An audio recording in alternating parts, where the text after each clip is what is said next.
So Dad has hope. I will see him before I die. Now, remember last week, Joseph as a little kid was picked on all the time, even though he felt loved by his dad. If you say Joseph, you think of maybe the coat that his dad gives him. So he knows he's loved, but he's picked on. He's abused by his brothers, although he still really loves Benjamin, who is, his close one, his closest brother. He was sold into slavery, but he worked his way out. He was accused of attempted rape, which he didn't do. He went to prison, and he impressed the warden so much that he became the warden's personal assistant and ran everything in the prison. At every step of Joseph's life, he was knocked down, and still he landed on his feet. Through all the junk, still he has this positive outlook that I don't know how to hold on to through all of that. He could easily complain about all this bad luck. I do. But still, Joseph knows that God is with him. And yet, even with the best attitude, the strongest faith, perseverance, trust in whatever he can do of his life, when he thinks of his past, still he hurts. He didn't get out of that. Still, he gets overwhelmed thinking about his dad. He can run a powerful man's household, lead all the servants. He can run a prison, take care of hundreds of people's care. He can run an entire empire of agriculture and finance. He can figure out God's step for his life at every place, but still he does not know how to deal with the past. He doesn't know how to manage the pain and the drama that his family caused. So on the one hand, he has everything figured out, his job, his morality, his courage, his faith, and still Joseph is haunted by ghosts of what happened decades ago. And there is no contradiction there whatsoever. There is no contradiction in having the world in the palm of your hand and not being able to let go of your past that still stings. We want there to be a contradiction.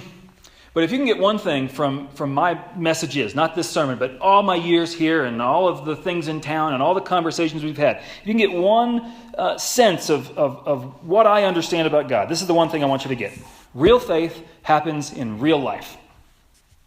Real faith happens in real life, right in the midst of the pains and the success, the forgetfulness, the triumphs, all of it. Real faith does not happen in one segmented hour a week. It does not happen just at grace before dinner. It does not happen only when you're thinking about it. There is a superhuman kind of faith that some people have, where monks and nuns and saintly people can just keep their mind focused on God all the time. Good for them. I'm not one of them.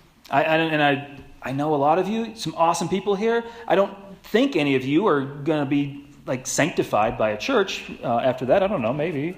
But for the rest of us, real faith, whether it's good faith or immature faith, whether it's some orthodox faith or some I'm not quite sure faith, how we live out our holiness happens right in the midst of the doldrums and the abuse and the excitement and the addiction and the failures and the celebrations and the wonder and the everything. What do I believe about God? This is how I say it in Southern. There ain't no place where God ain't. There are no boundaries in this world where God is over there, but not over there. Somewhere, God just stay over there. Is that we try to do that. My work is over here, so God stay out. We try to say, my family's in that corner, which only overlaps when I bring the kids to church and they're behaving, which is sometimes. We try to say, my politics are over here and God's over there, and there's some childish and chimerical wall that God can't climb, as though God can't get involved in that. We try to say, well, my sexuality is over there and God better stay out of the bedroom, but when it comes to your bedroom, I'm going to stick my God right in there and tell you what I think.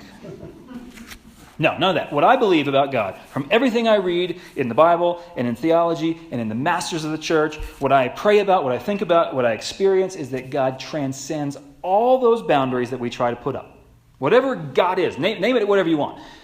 There are no boundaries that can hold that back. And what I believe about us, about people, from all that I read, all that I pray about, think about, experience, is that no matter how hard we try, our hearts ultimately transcend those boundaries too. We try to make these distinctions between pain and hope.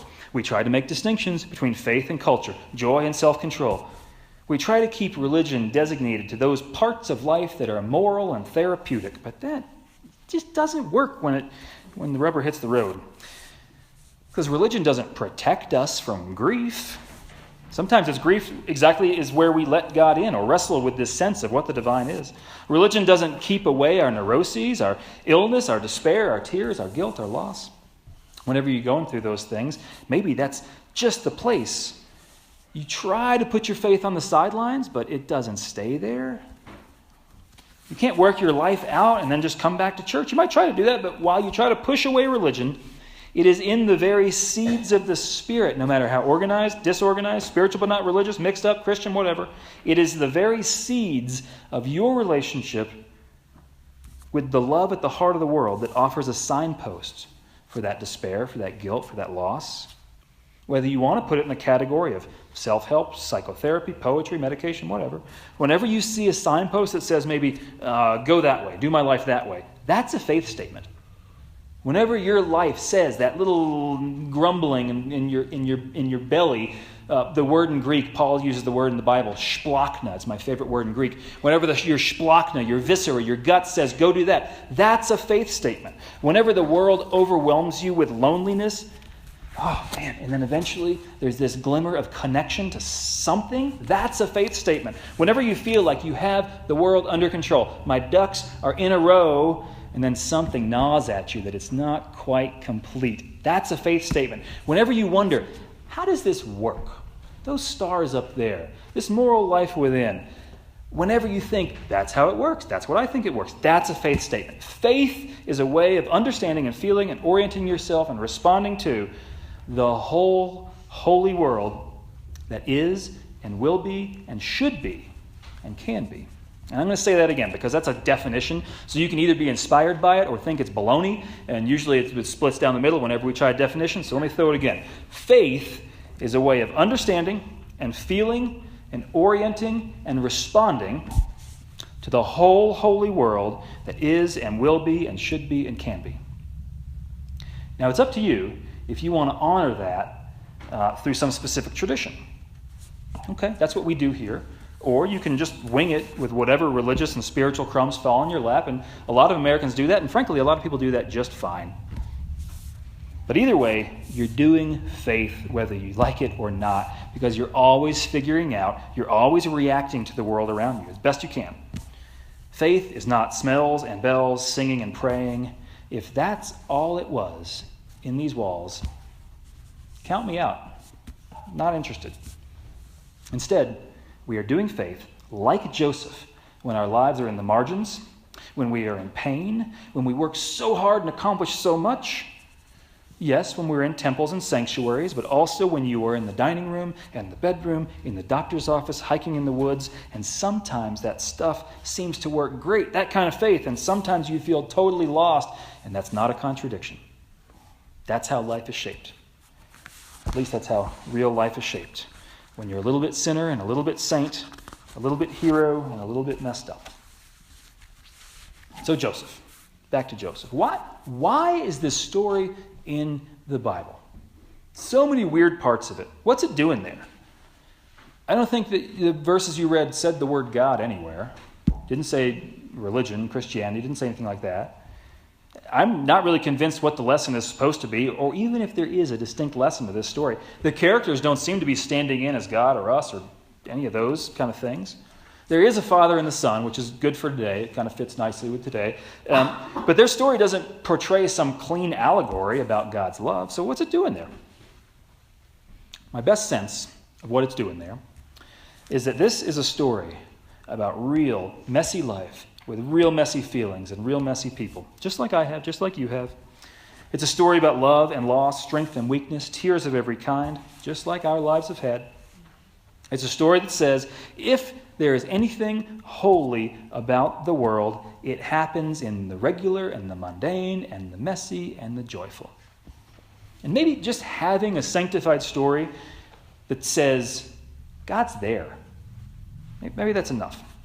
Just to have a story that says God is there in the regular, in all the junk. Maybe that's enough to be the signpost in the times we need it most. See, in other stories, all through the Bible, oh my gosh, we can just have thousands of stories where there are deeper, cleaner allegories about God's love. Jesus' parables are just full of them. Old Testament legends all over the place. They line up really easy. There's God, there's you, this is what you're supposed to do, now go and do it. Organized religion, for all its failures, can really be smooth in that regard. And even when the lesson is tricky, when Jesus is having a complicated parable, still, really often, you can make spiritual sense of a lot of these stories. But with Joseph, the takeaway seems just mixed up. Seems to say, you already know that life is mixed up. The story's here to remind you that through all that, God is here too. God is here too. Life will do all sorts of things to you. Even if you are as amazing as Joseph and can always pick yourself up through any struggle, you still have troubles, and you will still find a way. Love will find a way. Or maybe, if you need the bow kind of wrapped tight on any story in the Bible, maybe Jacob is supposed to be the godfather figure in this story, always longing, always searching for his lost son.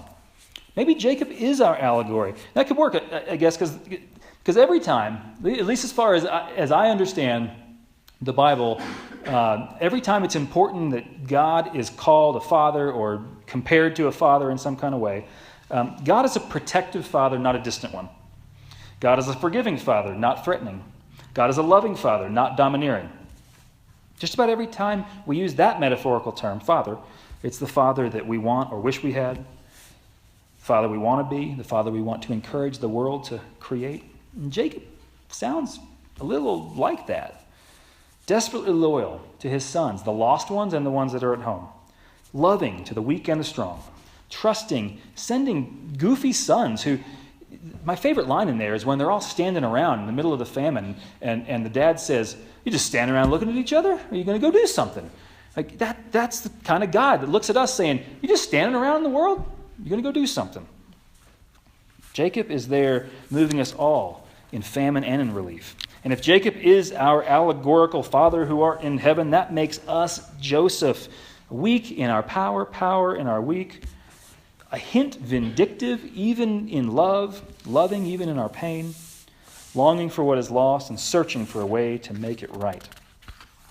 So whatever it is, whether God will come to meet you or God is always here, whether you reach out to God or however that works, the Bible and Christian tradition and disorganized spirituality of every kind, they all keep coming back to this same theme. Love will find a way. And when we feel left behind, broken, strong, wise, love still finds a way.